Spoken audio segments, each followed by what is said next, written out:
Hello everyone, with the Jamaica here. Welcome to this updated video on weather across Jamaica and the rest of the Caribbean. It is Wednesday evening, August 14, 2024. Now before we jump into it, please ensure that you guys like the video.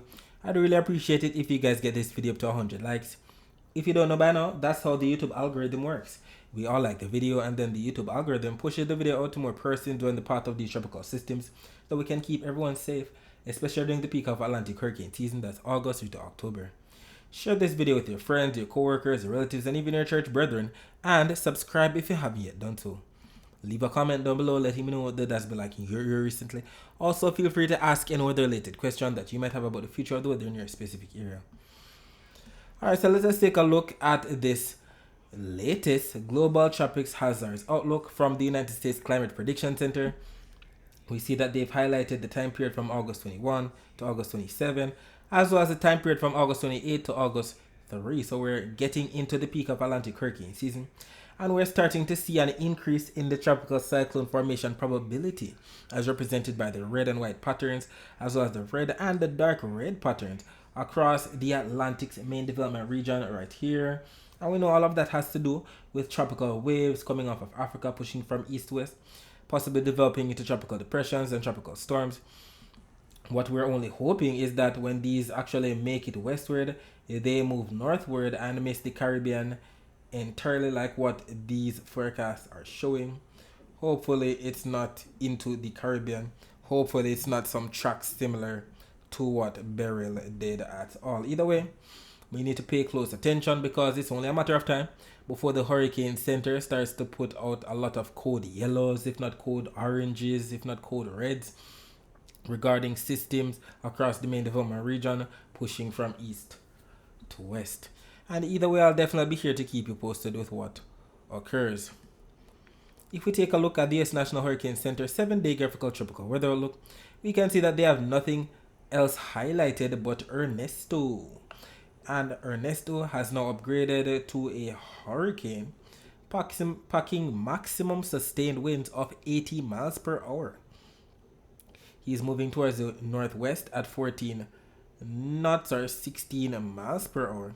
And we can see him right here with the tropical storm force winds extended out to a decent depth. The hurricane force winds very closer to the center.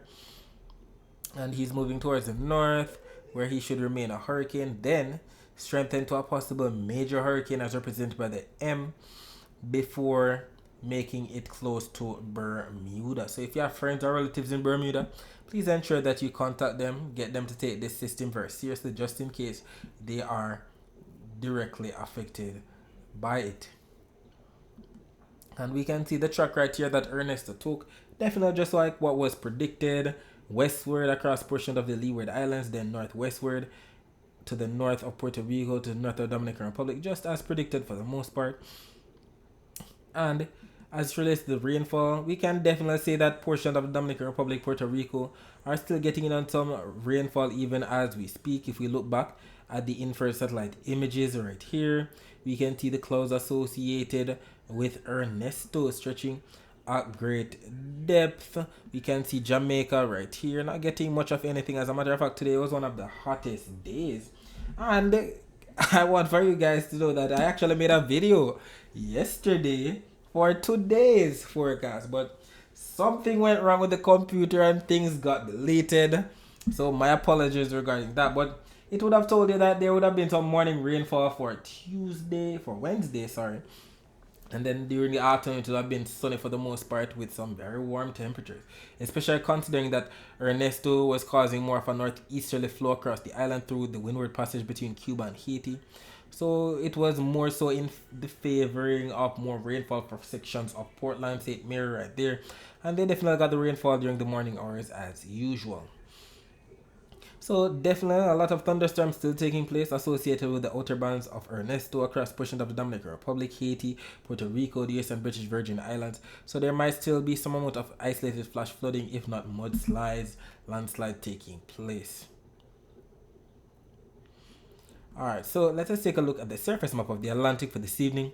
We can still see the ridge of high pressure right there to the north of the main development region that we know is responsible for sending all of the easterly trade winds across the main development region into the Caribbean. We can see Ernesto's isobars right here associated with his area of low pressure. We can see a line associated with a trough across portions of the Jamaica area, the Western Caribbean. And we can see numerous tropical waves, one right here to the northeast of South America, another one right here to the west of the Cabo Verde Islands.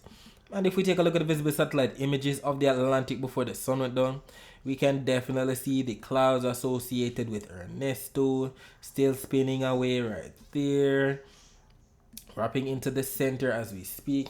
We can see the clouds associated with that other tropical wave that we mentioned, as well as the clouds associated with the other tropical wave to the west of the Cabo Verde Islands. We can also see a mass of clouds right there coming off of the coast of Africa. It's going to be interesting to see exactly what unfolds in the coming week.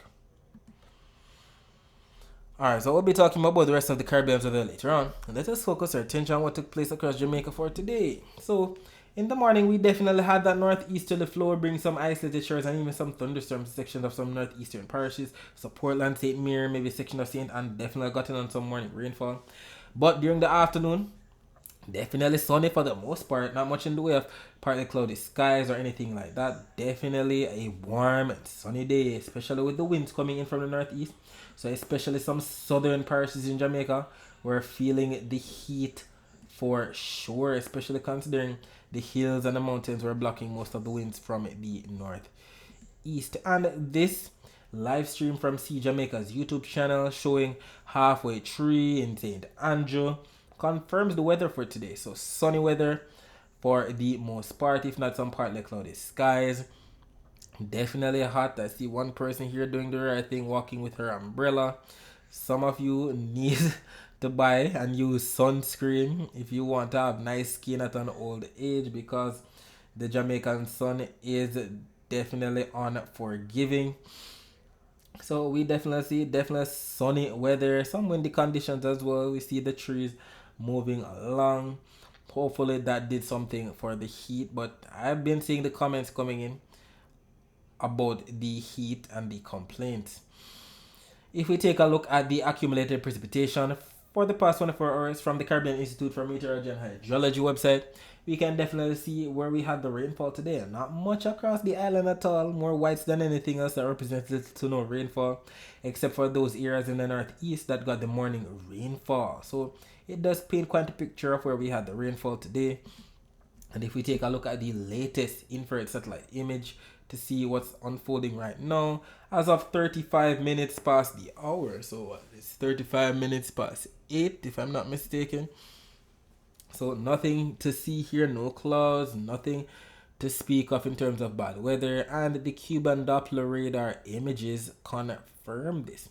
This is the latest Cuban Doppler radar image as of 9:30 p.m. Eastern Standard Time, which is actually 8:30 p.m. Jamaica time, and we don't see the greens or the yellows that represent rainfall or anything like that. We might see some colors here and there, but that's just a glitch on the system, which is why we need the Jamaican Doppler radar so bad, that we don't have these glitches referred to as ground clutter, showing us rain when there's not actually any rain taking place. And if we take a look at the cam right now, Crossroads cam, definitely a fair night. Persons going about their business. Not much in the way of cloud cover or rainfall at all. Definitely as calm as it can get. Let's enjoy it while it lasts, because you know the peak of hurricane season is on its way.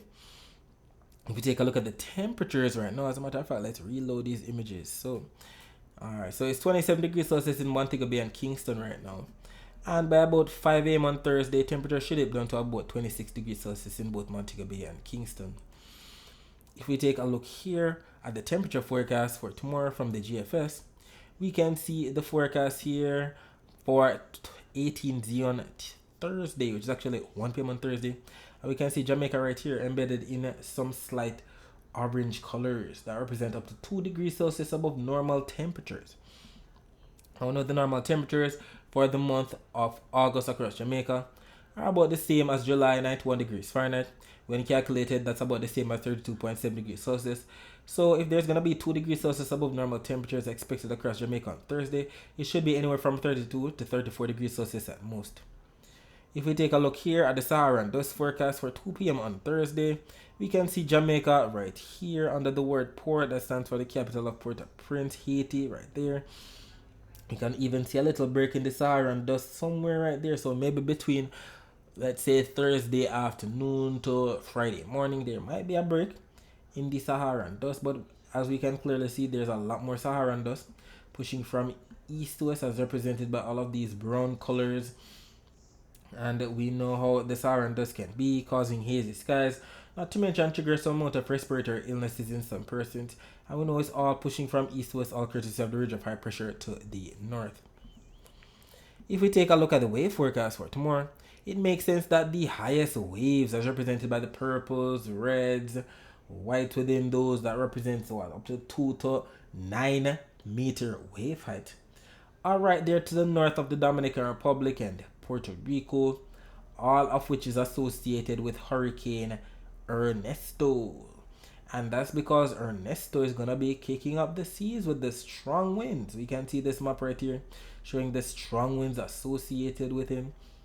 The yellows, the oranges, the reds, the blues, some strong tropical storm force winds all the way up to hurricane status winds, all of this wrapping around Ernesto's center. And we can see that the rest of the Caribbean should be getting on those greens that represent anywhere from 15 to 20 knots, coming in from the east for the most part.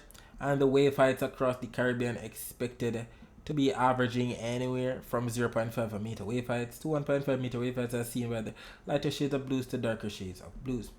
But as relates to a close-up of Jamaica, we can see where we're going to be having that easterly flow for sure across the island for tomorrow, coming in from the east, and then all of the air seems to be piling up across inland areas of some central and western parishes.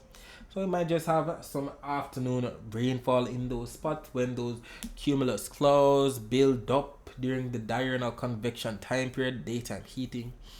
So those cumulus clouds becoming mid-level rain clouds, if not upper-level cumulonimbus clouds for sure.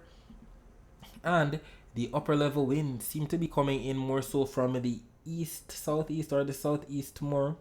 So maybe those high cold clouds might be blown out towards the northwest, maybe bringing more in the way of overcast skies to northern Jamaica during the afternoon. And if we take a look at where the rainfall is expected and the time, we see some morning rainfall in store for sections of some eastern parishes. And we know eastern parishes, we're talking about those parishes in the county of Surrey, so Portland, St. Thomas, Kingston, St. Andrew.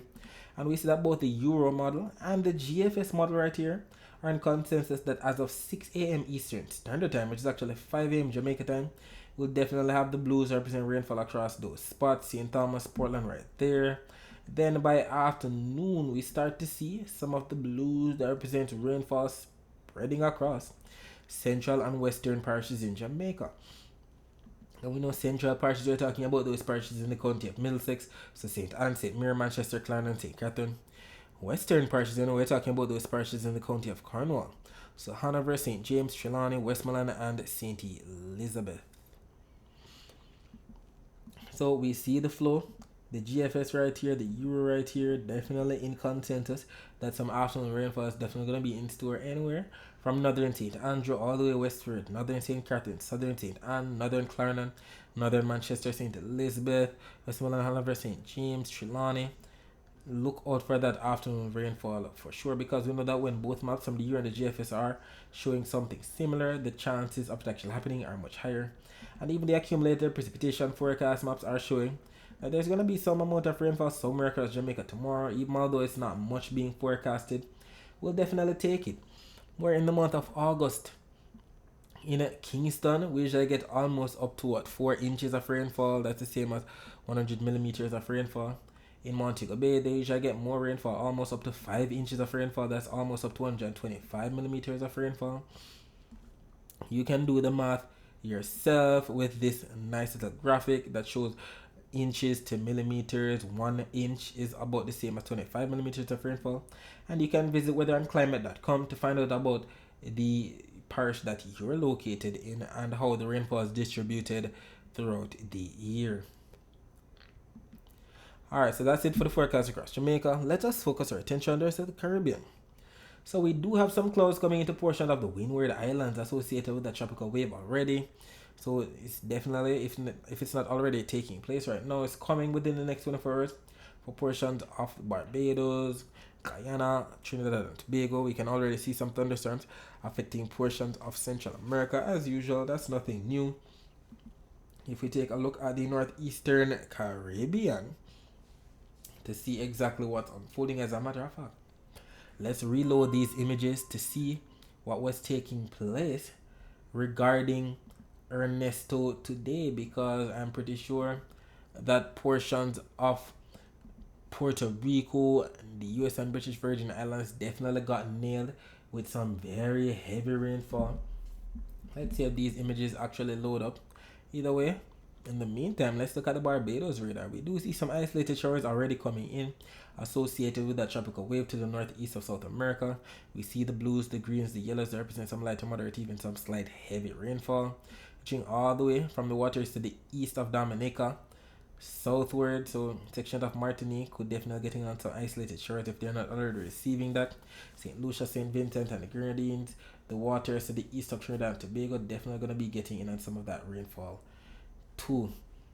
But let's move down to where we have Ernesto. We can see that majority of the heaviest weather associated with Ernesto is now affecting portions of the Dominican Republic's northeastern coastline.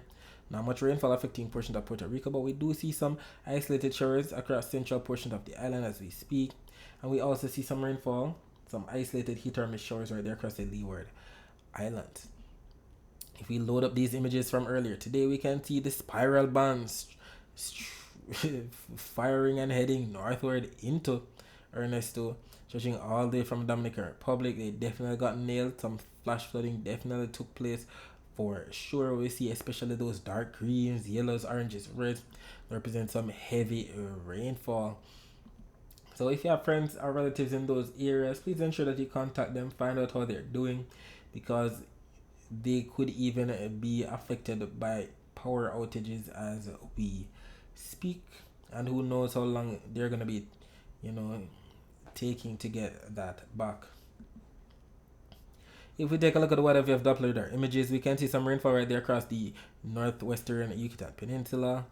We can also see some isolated showers for sections of southwestern Florida. Not much rainfall elsewhere. But as relates to the rainfall that's expected within the next 24 hours, this map from DERA and this map from GFS are both showing where the rainfall is expected from now up until 10 p.m. on Thursday. And we can definitely see that the waters to the north of Dominican Republic and Puerto Rico are going to be getting in on the brunt of the rainfall, the dark reds, the purples, the pinks. That's where the heaviest rainfall is expected associated with Ernesto. And we still have some leftover showers expected for Puerto Rico, Haiti, Dominican Republic. Sections of Florida might get in on some rainfall.